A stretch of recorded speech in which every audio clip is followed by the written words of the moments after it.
This is the NBC University Theater, presenting the fourth in a series of 5 radio plays based on great American stories. Tonight, our story is Noon Wine by Catherine Ann Porter, starring Beulah Bondi as Ellie Thompson.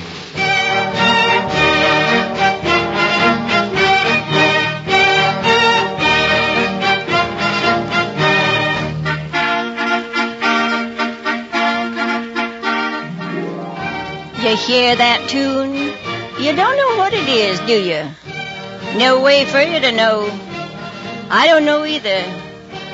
Don't know when I first heard it, but now it runs in my head day after day. Seems like I can even hear it in my dreams. Seems like I can't remember a time when I hadn't heard it. There was a time, though, if I think back. We lived on a farm in Texas, Mr. Thompson and me. Little dairy farm down in the hottest part of the state. But it was a nice little place. Had a good cold spring on the property. Only farm in the neighborhood that had that. But somehow things just didn't ever seem to go too well for us. I don't want you to think Mr. Thompson was to blame. There never was a finer man for paying his taxes regular and giving toward the preacher's salary every year, even if he didn't always get to church. And doing his best about raising our boys. Maybe it's 'cause I never been strong. I don't know. Somehow nothing ever seemed to go. Hi there, Ellie. I'm back. I heard you drive in, Mr. Thompson. You're back early today. Oh, not any earlier than usual. Here, I'll get the rest of the water for you. I got about enough, I reckon. I declare that pup works harder than every day. Yeah, I've been meaning to get to that pump. Come on, let's go up to the kitchen. Too blame hot out here. Everything sell all right market today? Well, mostly everything. Milk I got this morning didn't seem to taste so good. Don't know why that keeps happening. We got the best stock. I don't know. Must be something about the feed. Folks said the butter wasn't too good last week. Didn't seem like they wanted to buy much today. Want this water over here by the sink? All right, they'll be fine. I noticed something a little funny about the butter I kept out for us to use, too. It's time the churn and the scoops were boiled out again. I'll try and do it tomorrow. Ellie, don't you go putting a hand to them things. You just sit and rest yourself. Oh, And when you're feeling better, you can... Well, it just seems like I never do feel better. Reckon I'm not much of a wife or a man. Now, look here, old gal, you can shut up with that kind of talk. Guess I ought to be man enough to turn my hand to a woman's work. What about that? Well, it does seem like those hired men could do something once in a while. Those no-count, low-down... I'm tired. Anything to eat? You're as bad as those 2 boys of yours. Now, don't you go spoiling your supper. Here. I'll be ready as soon as the cornbread. Oh, here they come. I never saw the beat of it. Don't see hide nor hair of them all day when there's work to be done, but quick as it comes dinner time. Hey, Ma, supper ready? Quiet down, you two. I'm hungry. Where's supper? You'll get no supper till you get out that pump and wash your faces and hands. Oh, I ain't dirty. Me neither. Get a move on, you two, and mind your mother. Make Herb go first. He's littler. Make Arthur go. He's dirtier. Besides, he'll eat all the cornbread. Who's dirty, you dumbbell? I'll show you who's dirty. How you like that? Boys, now you stop You that. two want a good whaling out of me? Oh, the what? All over my clean floor. Now get out to the barn, both of you. I'll teach you to fight in your mother's kitchen. Now, Mr. Don't hit them. They're only babies. Ellie, you can't let him get away with that. Well, please, Mr. Thompson. Go on, then. Get up to bed, you two. And no supper. But, Pa... Get, I said. Yes, sir. Come on, you. Mr. Thompson, you mustn't be so rough on the boys. Rough on them? Young hoodlums. Just look at this mess now. I was doing a man's work when I was their age. And I tell you, Ellie, I ain't going to have no useless boys on my hands, or I'll know the reason why.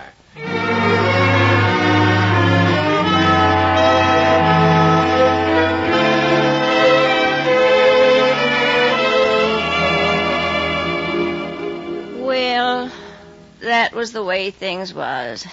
We didn't seem to do too well with anything. It was different, though, after Mr. Helton came.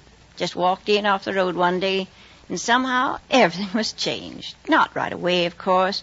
First it was just we had a new hired man. I didn't see him when he come. I was laying down.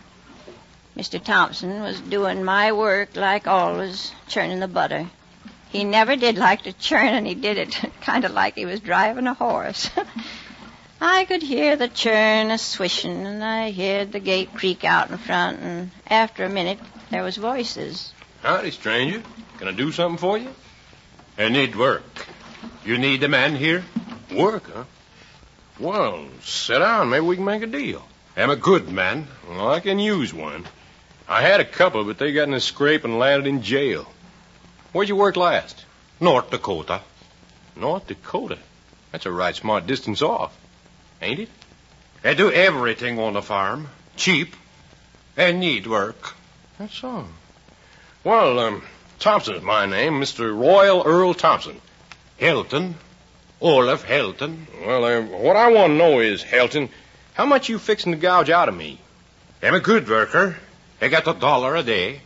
What? Why, for that money, I'd hire out myself. Where'd you make $1 a day?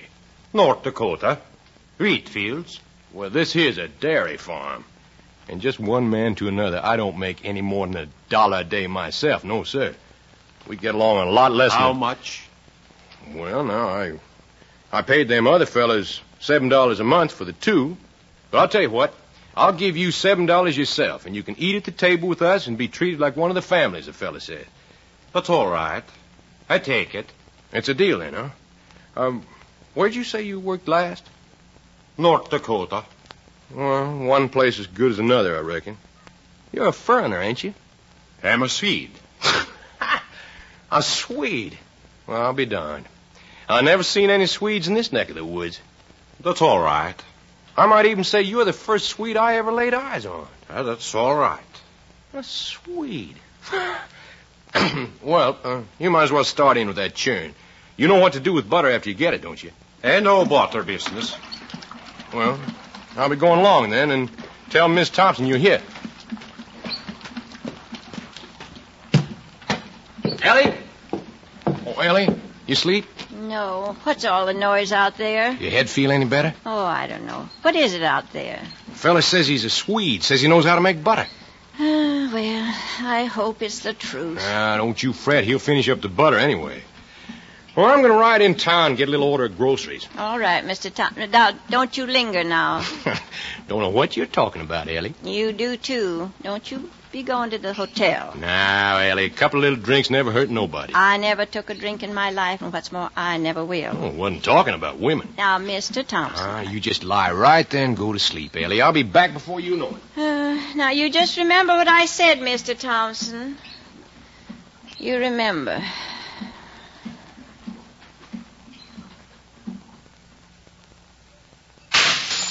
What's that? Who's in the kitchen? Herbert? Arthur? Don't you try to run away. Oh. Gee, Ma, I didn't mean to wake you up. Wake me up. You know I don't want you eating between meals. And now you had to go and break the lid on my best cookie jar. Oh, Ma, I'm sorry. Well, I just ought to tell your father on you, that's what. I was hungry. Well, all right, here.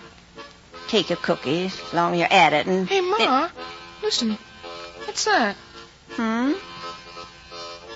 Sounds like somebody's playing a tune on a harmonica. Look, out there. I see him.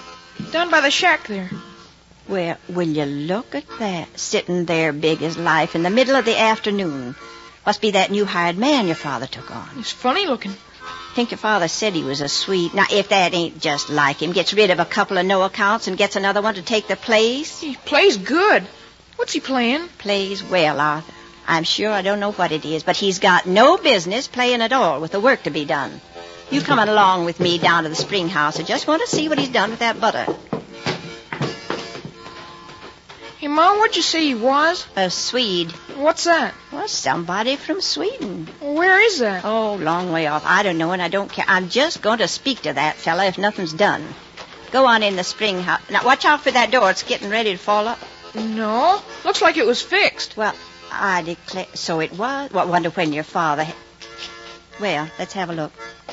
Hey, look at the butter. There's a lot of it. And the cream is all skimmed? He's got a barrel of buttermilk, and will you look here? He's gone and scalded out the moles. Well, heavens knows when that's been done. I do believe he's gone and swept the floor. Nothing wrong, Ma? Well, blessed if I can see a thing left to do. Arthur, you get along and find her, but I'm going to have a word with the man. All right, Ma. Herb! Hey, Herb!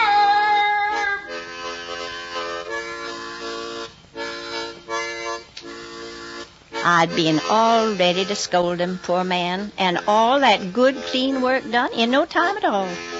I went over to the shack, kind of looking at him. Tall fella. Bony kind of face and hair like straw. Skinny, too. Didn't look very strong. He never looked at me. How do, sir? I'm Miss Thompson. I'm Helton. I want to tell you done real well in the milk house. That's all right. It's always been a hard place to keep, and I don't know when anybody's had it so clean. Not hard. Well, you must have worked on a dairy farm before. I hope you'll stay with us, Mr. Helton. That's a real pretty tune. Most folks don't seem to get much music out of a harmonica. I see you got 5 of them in there on the shelf. You must be mighty fond of music.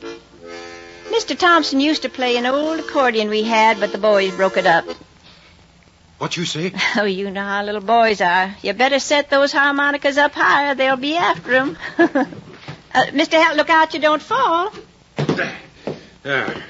They won't get them now. That'll do, I guess, up there under the roof. Well, it'll be time for dinner. We usually have cornbread, except on Sundays, Mr. Helton, and there's plenty of good butter and cream. That's a blessing. What do you like to eat? I eat anything. Well, I'll call you when it's ready, then. I say, I'll call you when supper's ready, Mr. Helton.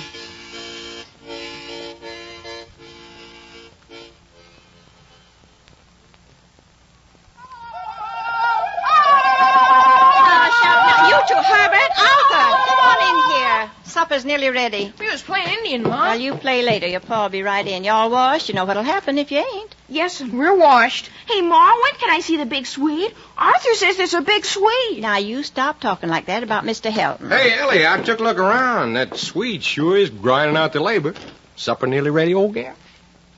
You smell like a toper, Mr. Thompson. You can sit down. Arthur, will you call Mr. Helton for supper? Hey, Helton! Supper's ready. You big Swede. Now, that's no way to act. You go on out there and tell him decent. Do like your ma says. You call? Well, that was quick. Sit right there, Mr. Helton. Come on, you two hoodlums. Yes, sir. Lord, for all these and thy other blessings, we thank thee in Jesus' name, amen. Herbert. I didn't touch it. You did so? Now, Mr. Helton, take some beans, and there's plenty of ham and cornbread. Corn's coming up pretty good, Helton. Did you notice? Weather's getting mighty hot hereabouts, Mr. Helton. Hope it won't be too much for you. Well, you didn't take much bread, Mr. Helton. There's plenty. I got enough. I got enough. Arthur, you shut up. Say, Helton, funny thing happened at the hotel today. There's an old goat hangs around there, and a couple of boys fed him a bucket of beer. Well, it hit him just like he was a man. He run around to you to swore he was going to kick the bucket. That was pretty funny, huh, Ellie? Now, Mr. Thompson, you know what I think of that story. You see, Helton, that's the way women are, like the feller says. Mr. Helton, you're not finished already. Well, won't you have more? Good night, Mr. Helton. Good night. Good night. Good night. No, this way. Good night. Now, you stop that making fun of a poor man. I tell you, Ellie, they're nothing but heathens. Now, get to bed, you two. Go on, before I take the hide off you. All right, we're going. Come on, Herbie, I'll race you. Come on. Oh, you shouldn't pick on him, Mr. Thompson. Who's picking? We got to raise them. Say, Ellie, you know, that Swede's about the closest mouthed feller I ever seen. Must be afraid he'll crack his jaw. Well, maybe it's good to have a man keep his mouth shut. Let you do the talking, huh, old gal? Only thing is, he don't eat enough. I like to see a man relish a good meal. My grandma used to say... And tell you the truth about your grandma. She just said the first thing come into her head and called it God's wisdom. Well, she wasn't anybody's fool, Mr. Thompson.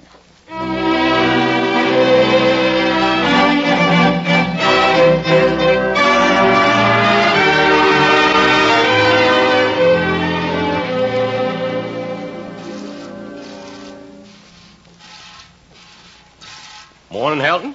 Morning. Oh, see you got the milking almost done. You know, that's a job I never liked. Cows, I don't know. They got such dumb faces. I like cows. Well, that's good. Glad to hear it. Well, come on, finish up your milking. Breakfast's about ready. I already had breakfast. When? What'd you eat? 5 o'clock. Bacon, coffee. Well, that ain't enough for a man. You mean to say you made your own breakfast? That's woman's work. Work won't wait on woman. Work is work. You know, Helton, maybe you got an idea. Yes, sir, Helton, like the fella said, maybe you got something there.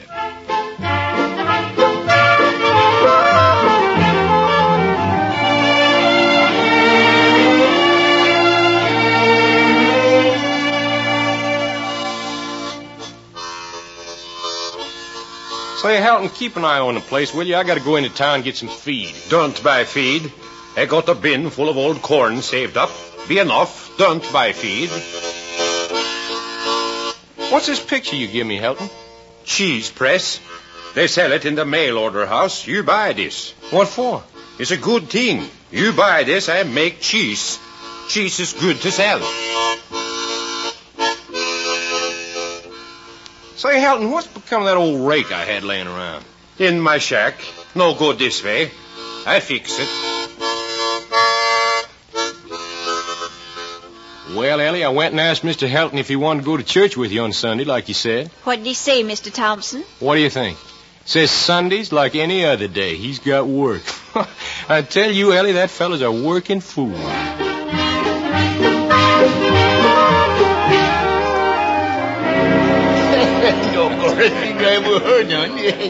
Hey there, Jim. Another whiskey for old McClellan here. Yeah, now, you know I ought to be getting home. Sure, I know. I'll catch it from Ellie, too. But one more won't hurt you. It's on me. You too, Tom. Hey, mighty fine-looking lot of eggs you brought to town this morning, Thompson. Yeah, I was nosing, too. You got no more hens than we have. What's the trick? Well, you know, boys, man takes good care of his stock and his poultry. Bound to show up. Well, here's how. Yeah, Down the hedge. Boy, I don't know if you boys was around the other day, but funniest thing happened you ever saw. Yeah. A couple of us fed some beer to that old goat that hangs around here, you know. I wish you could have seen the way that old goat kept running around and around. Why, you...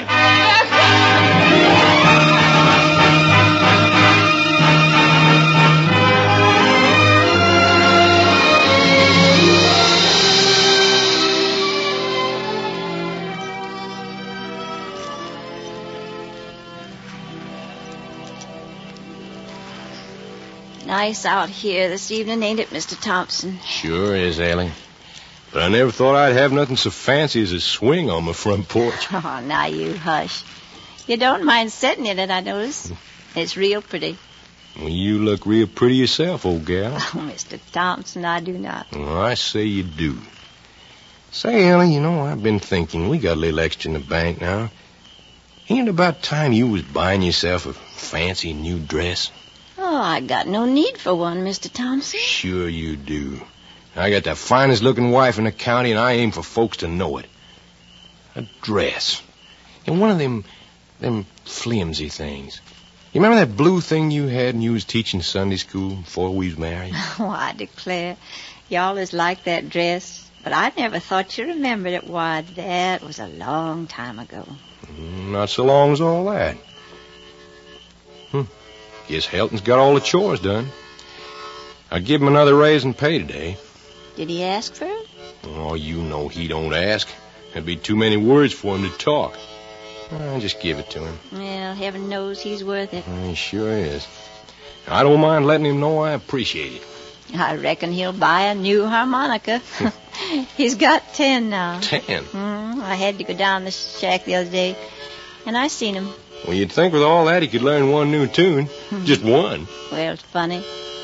But I don't even notice him playing that anymore. Seems like it's a part of him.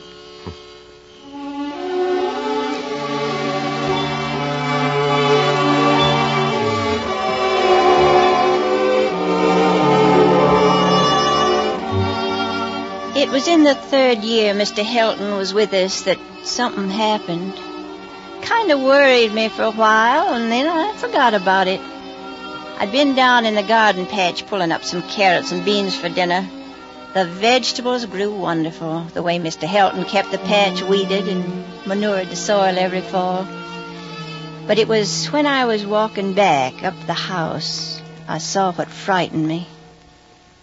I didn't know what to do, so I just went on, slow-like, up to the house. Time I got there, the 2 boys were sitting close together up against the wall. I shooed 'em into the kitchen. Mr. Thompson was there. Come on now, you 2. Get right in there and give me a hand with dinner. All right, Ma. I'm coming, Ma. Arthur, you take these carrots and scrape 'em, and mind you get 'em clean. All right, Ma. Where's the knife? Well, right where it always is. Of course, Herbert, you take these beans and break 'em up. And now don't make 'em so small this time. Do it right. I'll try, Ma. Well, never heard you 2 jump to mine like that. What you been up to? Nothing, Pa. You sure about that? Honest, Pa, nothing. Arthur, you still fussing with those carrots? Go on out and wash 'em under the pump. Herbert, you go get an armload of wood. I'm going, right Ma. away, Ma. Well, what's the matter with them? They got awful polite all of a sudden. Well, I got something to tell you, Mr. Thompson. The boys... Those young hoodlums, what'd they do this time? Well, I don't know.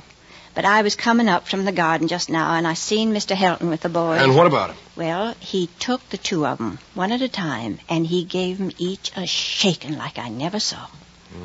Do him good. Probably bothered him while he was working. Well, I don't know, Mr. Thompson. It was his face that frightened me. He just looked like he was going to kill 'em both. Oh, now, Ellie, you're making that part up. Why didn't you ask them what they'd done? Well, I don't like to do that. They might lie to me, and then I'd have to punish 'em. I'll be if that ain't just like a woman. Well, I'll find out what they've done fast enough. Where you going? Down to Helton's shack. Hey, you, Arthur. Herbert, you get in that kitchen. Don't you move like it's back. You hear? Yes, Pa. Oh, dear. Here's the wood, Ma. Well, don't stand there with it. Put it over in the wood box. I declare, I don't know what's the matter with you boys. I do my level best with you. But it just does seem like you get sillier all the time. Now, can you get it over to the wood box? Oh, Arthur, while Herbert's sweeping the floor, you peel me some onions. About, 5 or 6 big ones. Now, get busy. Yes, Where's those kids? Oh, you wait till I finish with you, you little brat. Mr. Thompson, what is it? Helton says they've been fooling with his harmonicas, Ellie. Blew in them and got them all dirty and full of spit, and they don't play good. Did he say all that? Doesn't seem possible. Well, that's what he meant anyway. And I'm going to tan their hides for them. Now, you better let me do it, Mr. Thompson. You haven't got a light enough hand for the children. Well, you don't half-whip them, Ellie. That's what's wrong with them. Now, what do you got to say for yourself, you 2? You ought to get a good thrashing. You know that, don't you? Yes, sir. Yes, sir. And the next time I catch you hanging around Helton's shack, I'll take a strap to both of you. You hear me? Yes, sir. Yes, sir. Now, here comes Mr. Helton in for supper, and I want you both to apologize the nicest you know how. No nonsense now. Come on in, Helton. These young tadpoles got something to say to you. Go on, Arthur. Herbert. Well, they want to say, Mr. Helton, that they didn't mean to spoil your harmonicas. They're sorry they went into your shack, and they'll never do it again. They know they've been bad, and they want to apologize. Now, go on, you 2, say it. I'm sorry, Mr. Helton. Me too, Mr. Helton. That's all right.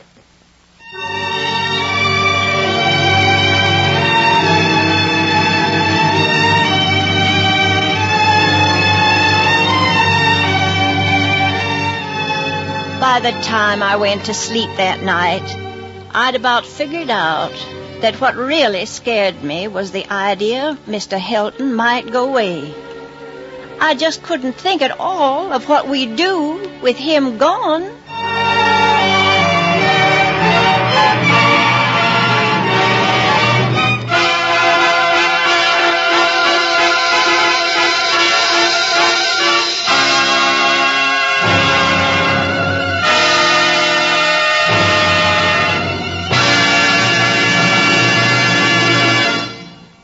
You are listening to the NBC University Theater, starring Beulah Bondi in a 1-hour dramatization of the Catherine Ann Porter story, Noon Wine.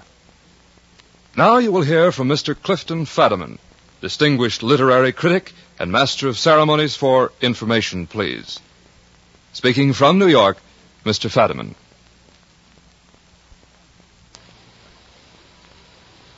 Whom do writers write for? Do you think Will Shakespeare wrote to please Will Shakespeare?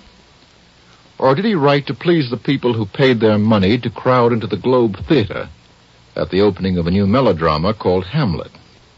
Or did Shakespeare write for posterity? Or, this is another possibility, did he write simply because he couldn't help it, the way a spider spins a web or a bee secretes honey? Now, maybe he wrote for all of these reasons, and maybe he wrote for still another reason, to please other writers, men more or less of his own kidney. I think of this last reason whenever I think of the work of Catherine Ann Porter. Miss Porter is one of our country's finest writers, and also one of the least known, although the two circumstances are not necessarily connected. Now, I don't know whether Miss Porter writes to please herself. I don't know whether she writes to please posterity. But I do know that she has aroused the admiration of other writers, of men and women who know how hard it is to write even clearly, much less to write really well. Now, it's by no means a bad thing to be a writer's writer, as it's called. A writer's colleagues, perhaps, are a kind of contemporary posterity. At any rate, among other writers, Miss Porter's reputation is as solid as the foundations of the Empire State Building. Or perhaps this being the atomic age, I might venture to say somewhat solider. It's based, nevertheless, this reputation, on very few books, 3 or 4 in all, of which 2, Flowering Judas and The Leaning Tower, are collections of short stories, a form of which she's a master. The long tale Noon Wine, which we are now hearing in a dramatized version, is one of 3 short novels brought together in a single volume. It's a story which, despite certain wry, humorous overtones, has violence and brutality as its base. And yet, after you've listened to it, I think you'll find yourself remembering not the violence and the brutality, but the characters themselves. Mr. and Mrs. Thompson and Olaf Helton are so simply yet so perfectly conceived.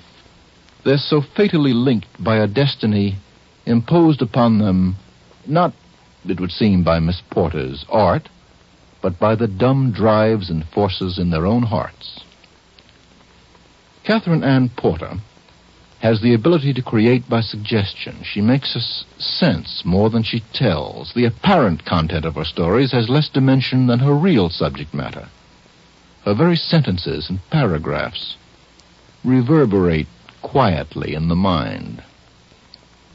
Another quality distinguishing her short stories from the work of many of her fellows is that they've been thought out in advance. Now, that remark isn't quite as pointless as it may sound, because so much contemporary American fiction seems to bear the stamp of improvisation. Miss Porter, on the other hand, calculates her effects, which isn't to say that she gives the effect of calculation. I mean merely that she doesn't waste a word, and each word has a purpose. And I suppose that's simply saying that her stories stand up as small works of art.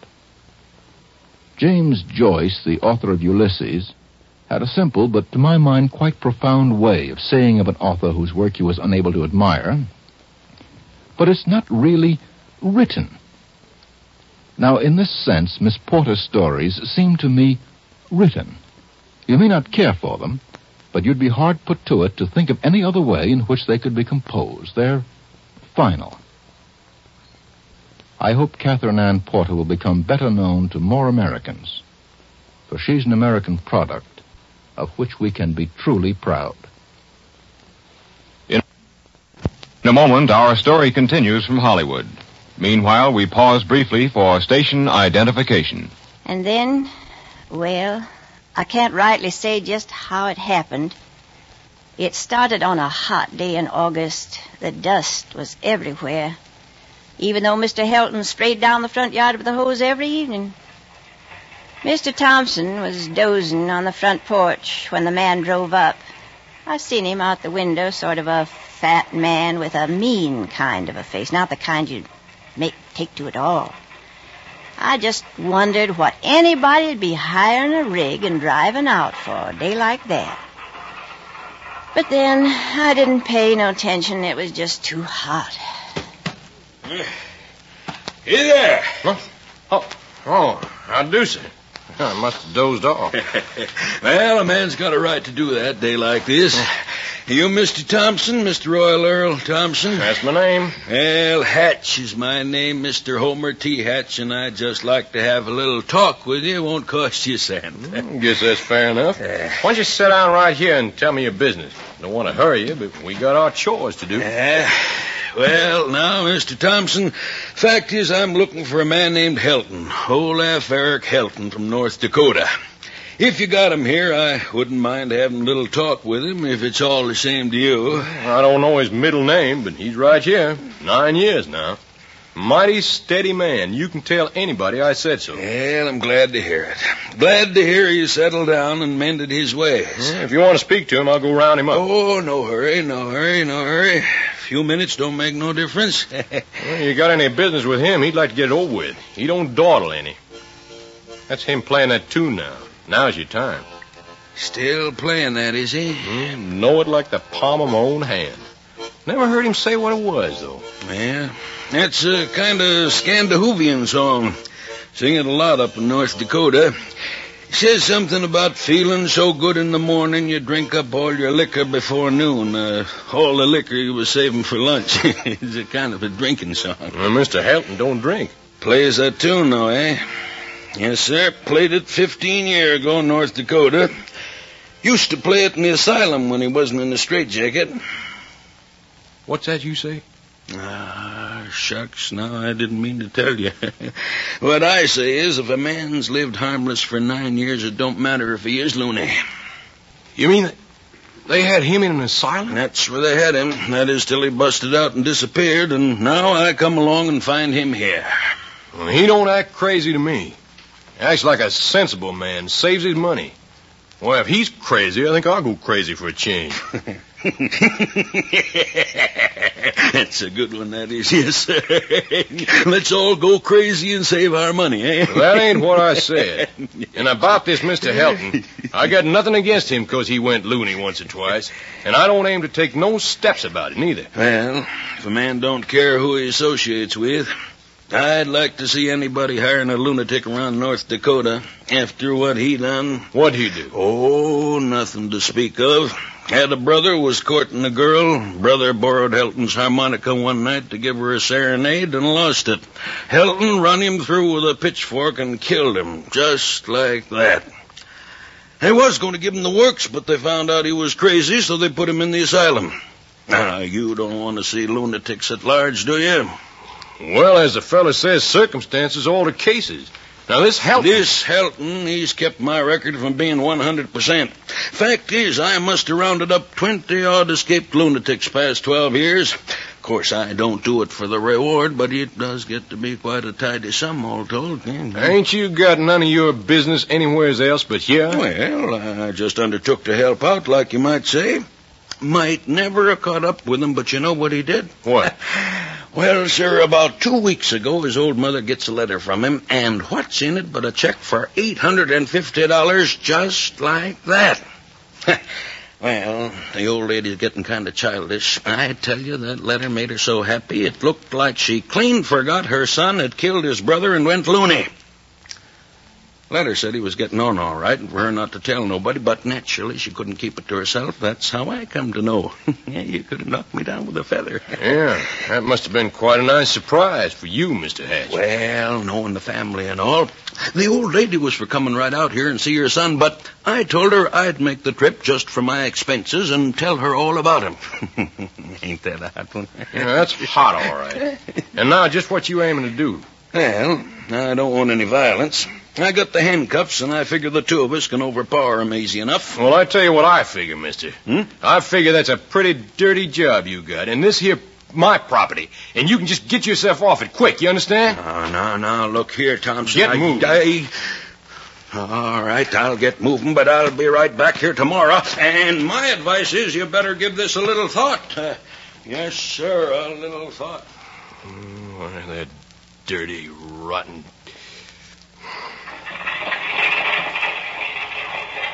I heard you talking to someone out here, Mr. Thompson. Who was it? It wasn't nobody, Ellie. Just a fella stopped in off the road. But it sounded like you was arguing. What did he... I told you, Ellie, it wasn't nobody. You won't see him around no more. I don't want to hear no more about it.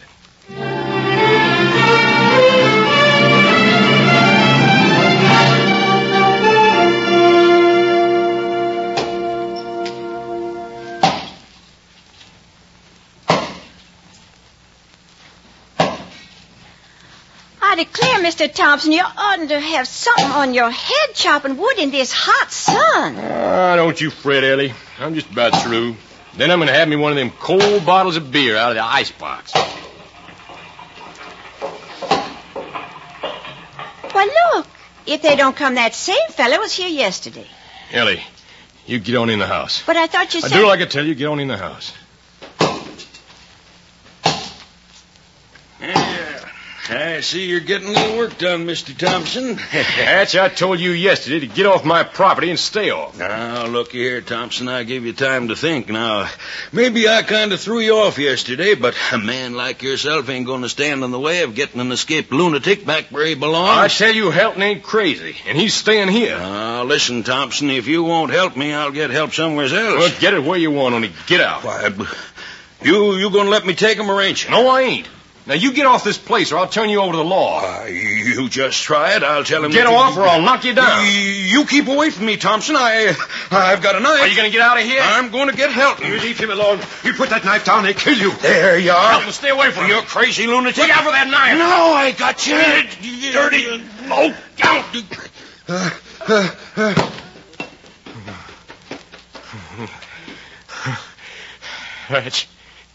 Hatch. Get up.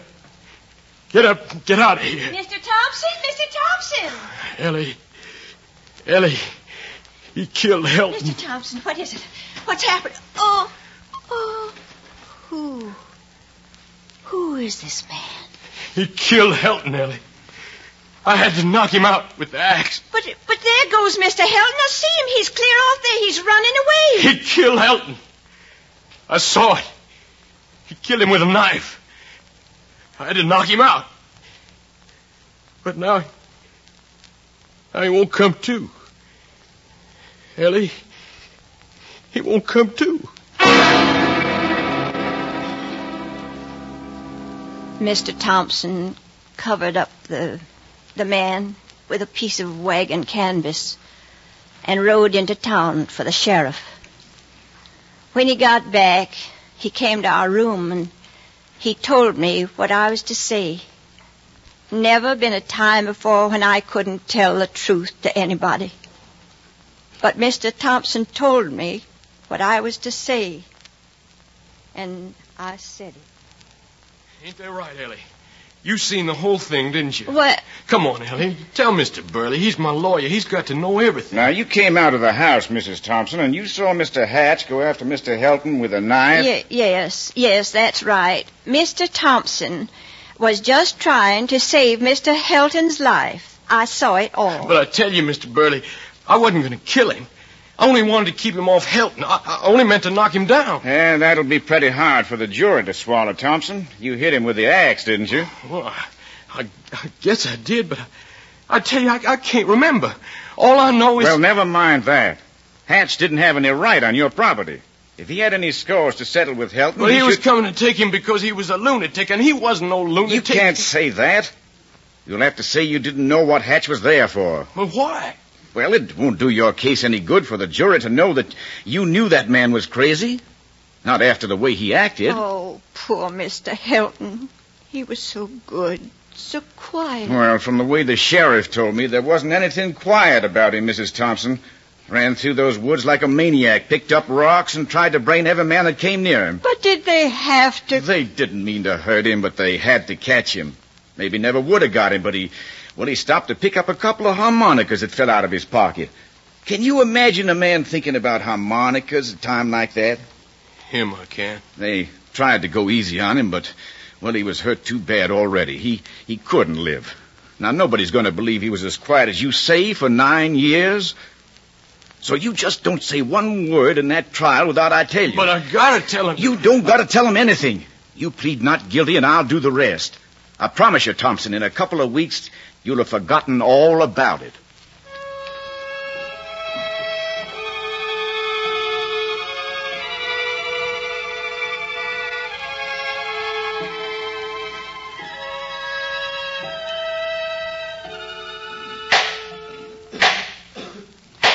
Will you tell the court once more, Mr. Thompson, just what you thought you saw the deceased, Mr. Homer T. Hatch, do? Think nothing. I tell you, I seen that Hatch put that knife into Mr. Helton's belly and rip it up like slitting a sow. Then how do you explain the fact that when this Helton was caught, there wasn't a knife scratch on him anywhere? Oh, I don't explain it. I'm just telling you what I seen. As representative of the family of the murdered Mr. Hatch, I object to the use of that term. Sustained. The deceased, Mr. Hatch. I suggest to the court that Mr. Thompson, who says he saw Helton wounded with a knife when we know there was no wound, is himself pretending lunacy, just as he pretends ignorance of the fact that this Helton, whom he allowed to endanger the Commonwealth for 9 years, was a dangerous maniac. I object. Sustained. Stick to the facts. Your witness, Mr. Burley. Mr. Thompson, the day before the unfortunate accident, you'd put Mr. Hatch off your property in a peaceable manner and warned him to stay off. That's right. And the very next day, he again trespassed on your property and assaulted you and your hired man. That's right. And you merely defended your rights, your life and Helton's life against Mr. Hatch. But I didn't mean to... Thank you, Mr. Thompson. I asked the court to recall Mrs. Ellie Thompson. Mrs. Ellie Thompson, take the stand. Now, Mrs. Thompson, will you tell the court once more what you saw on the day of the accident? I heard him shouting. I come out of the house. I seen Mr. Hatch go up to Mr. Helton with a knife. Mr. Thompson was only trying to save Mr. Helton's life. Thank you, Mrs. Thompson. That will be all. It will be clear to the court that the defendant, Mr. Royal Earl Thompson, was clearly within his rights and acted as any one of us would have acted in defending the man's life with the first weapon that came to his hand. Therefore,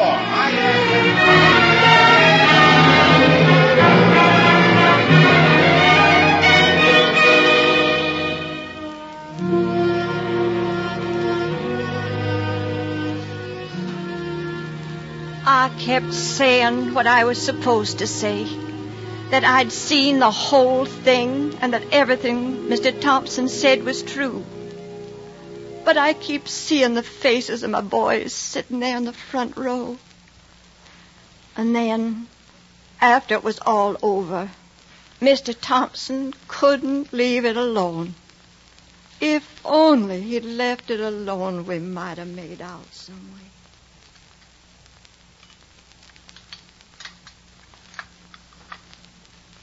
Pass the chicken over this way, will you, Art? Yeah, sure, Herb. You want some more, Ma? No, thanks, Arthur. How about some more for the old man? Oh, excuse me, Pa. Here you are. Ellie, that Mr. Burley, that lawyer, he didn't do right by me. Hey, watch out, Herb. You're going to knock over your coffee. Ellie, he never let me say anything. He made it sound like I killed that fellow on purpose. Oh, stop talking about it now, Mr. Thompson. But what are folks going to think? Well, we'll just have to hope folks forget about it. They ain't going to forget nothing. They'll be calling me a murderer. That's what they'll be doing. They'll look at you boys and say your father's a murderer. Leave us out of it, will you, Pa? They're the murderers. They're the ones that chased Mr. Helton through the woods and killed him. Now you can talk, Mr. Thompson. If only you'd talked when that man was here. Just talked instead of killing. Poor Mr. Helton would be sitting right here. Or down at the shack playing his tune. That's the way you think, is it?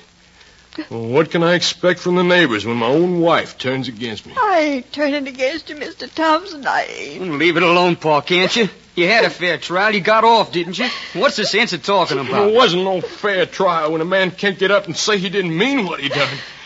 People got to know. I got to tell them. You won't do no good, Pa. You'll just mix the whole thing up worse than ever. Well, I'm going to tell them. And, Ellie, you're going with me and tell them, too. You can't do that tomorrow. You stay out of this. But I didn't see nothing, Mr. Thompson. Don't say that. Don't never say that. You know I didn't kill him on purpose, don't you? Don't you? Of course I know it. Well, then that's just as good as seeing it. That's all folks have to know.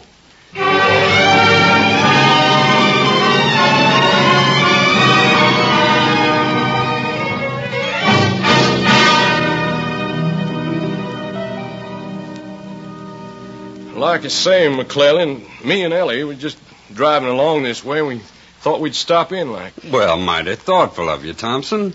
Sure you wouldn't like a glass of beer, Miss Thompson? Oh, no, thank you, Mr. McClellan. Mighty good. Now, you was at that trial, McClellan, but I just feel like I want to make something clear in folks' minds. That's all clear to me, Thompson. Well, you know, I killed a man, but you folks know I wouldn't do a thing like that. Sure, Thompson, sure. I know how you feel. If you don't believe me, ask my wife here. She saw it. She'll tell you. That's right, Mr. McClellan. I seen the whole thing.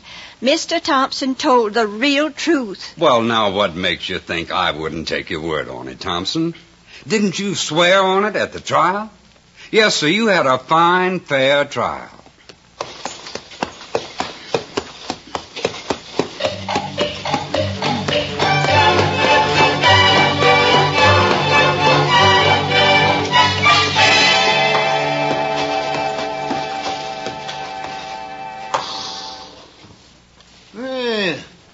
Named Thompson. And how are you, Miss Thompson? Well, thanks. Howdy, Tom. Hey, Sally, on out. Thompson's here. Tom, I reckon you happen to know I had some trouble lately. Not the kind of thing happens to a man every day in the year, as the fella says. And there's some things I don't want no misunderstanding about in folks' minds. Well, howdy, folks. Well, I ain't seen you since... Thompson here, come tell us about Sally. My wife will tell you. Ask my wife. She won't lie. It's true. Mr. Thompson didn't... Well, now, we don't mix much of these murder matters. I'm right glad you come to give us a straight over, though. Everybody's surely shooting their heads off. Now, of course, we don't hold with killing. The Bible says... Shut your trap and keep it shut. Now, Thompson, he sure looks to me... We mustn't linger, Mr. Thompson. Yeah, that's right. We can't stay. We be going now. We got a long way to go.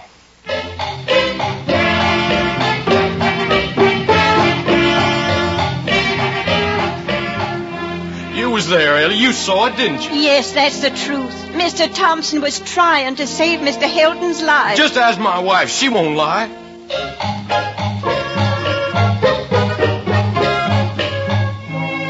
Well, I'd be glad to have you come in, folks, but you see, my wife's sister, she's here with a raft of young uns. House is pretty full, that's a fact. I've been meaning to get up to your place one of these days. Sure glad you dropped around.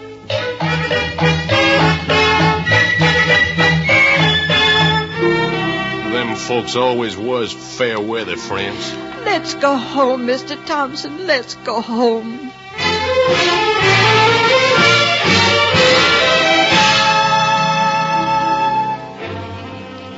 We seen 'em all, and it wasn't no good. There was a time when I thought I had neighbors and friends. There was a time when we could hold our heads up. There was a time when my husband hadn't killed a man, and I could tell the truth to anybody about anything.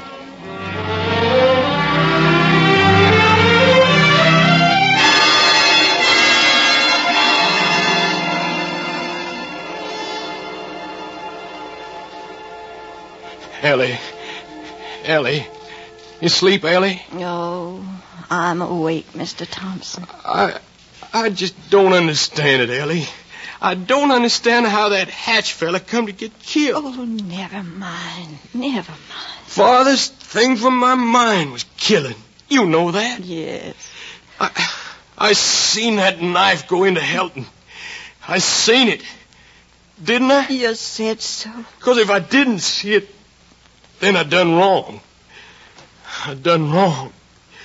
But I done the only thing I could do. Oh, I can't figure this out. Oh, go to sleep. Go to sleep. I had to kill him. I don't remember killing him, but he deserved killing. There wasn't nothing I could have said to him. He wouldn't listen to me.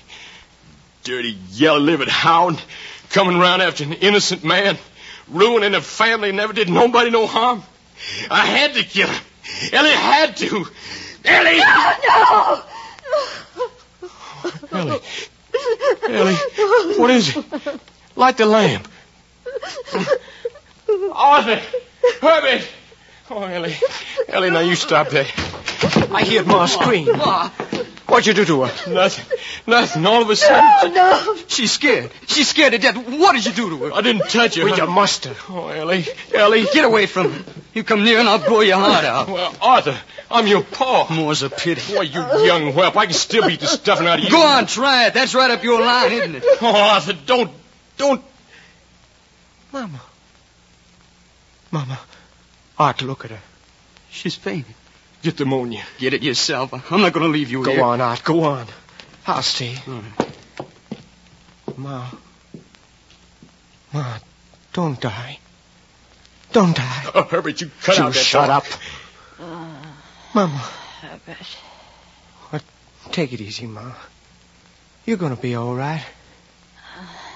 It's nothing. Now, don't you worry, Herbert. Here's the ammonia. Ellie, now. Oh, now she's fainted again. Give me that bottle, Art. Boys, I reckon I'll ride over and get the doctor. Don't look like all this fainting's a good sign. All right, go on. Go now. You keep watch till I get back, huh? I'm going now. Don't you boys get any notions in your head. I never did your mother any harm in my life.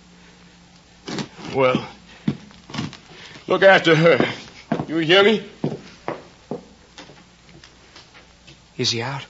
I think so. Well, gee, Art. Shut up. Where's that ammonia? Here, Ma. Take it easy. It's all right, Ma. Everything's all right. Your father. What happened? Well, nothing, Ma. Pa's going for the doctor. No need for no doctor. Just lie still, Ma. Funny. I must have been dreaming. I thought I heard Mr. Helton out there playing on his harmonica like he used to.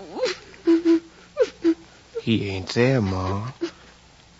Nobody's there. Mr. Helton was a good man.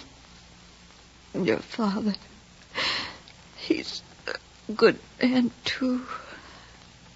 Don't want you boys thinking any different. Oh, sure, Ma. The doctor will be here pretty soon. He told the truth. He must have told the truth. He wouldn't lie. I'll go. What is it? Herbert, what was it? Just take it easy, Ma. Everything's going to be all right.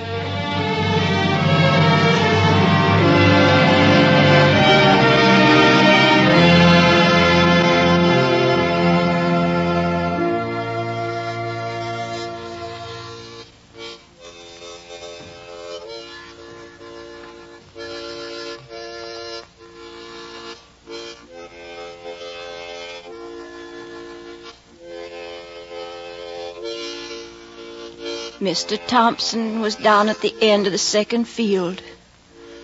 The shotgun was laying alongside him, and there was a note he'd written.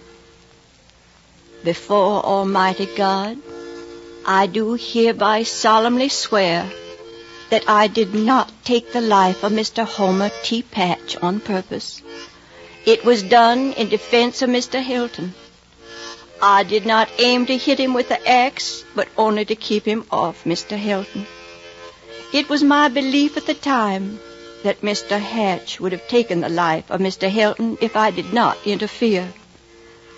I have told all this to the judge and the jury, and they let me off, but nobody believes it.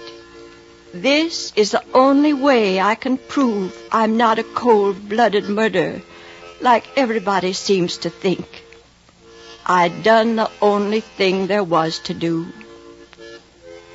The next line he'd written, my wife, and then he'd scratched it out. It was Mr. Homer T. Patch who came to do wrong to a harmless man. He caused all this trouble, and he deserved to die.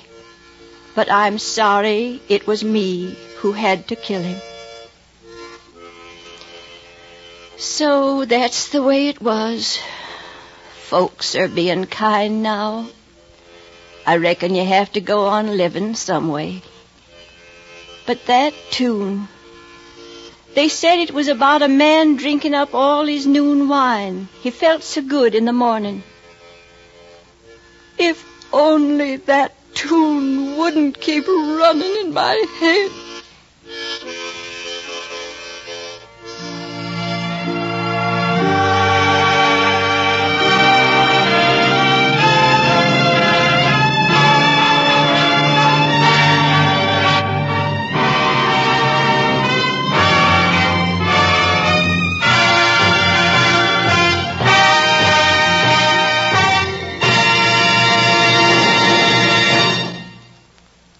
The curtain falls on the fourth of 5 programs in which the NBC University Theater is bringing you radio plays based on great American stories. Tonight, Catherine Ann Porter's Noon Wine, as adapted for radio by Clarice A. Ross, has starred Beulah Bondi as Ellie Thompson, with John Beale as Mr. Thompson. Lou Merrill was Mr. Hatch. Beulah Bondi may soon be seen in the Walt Disney feature So Dear to My Heart. Tonight's cast included Jerry Farber, Mac Twomley, Russ Thorson, John Lake, Earl Lee, Ted Von Eltz, Clark Gordon, Bert Holland, and Georgia Backus. Our thanks to Mr. Clifton Fetterman, literary critic and master of ceremonies of Information Please, for his comments on our story.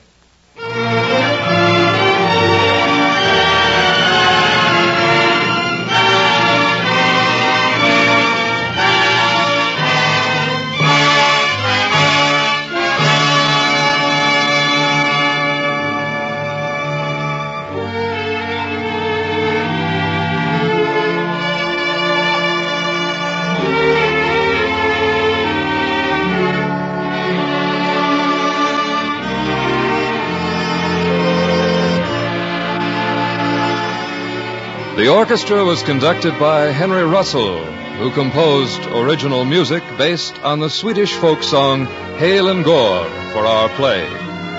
The production was directed by Andrew C. Love. We invite you to listen next week to the NBC University Theater when we present a play based on Ellen Glasgow's The Romantic Comedians. Productions of the NBC University Theater are currently being used in conjunction with a course in American fiction under a college by radio plan at the University of Louisville.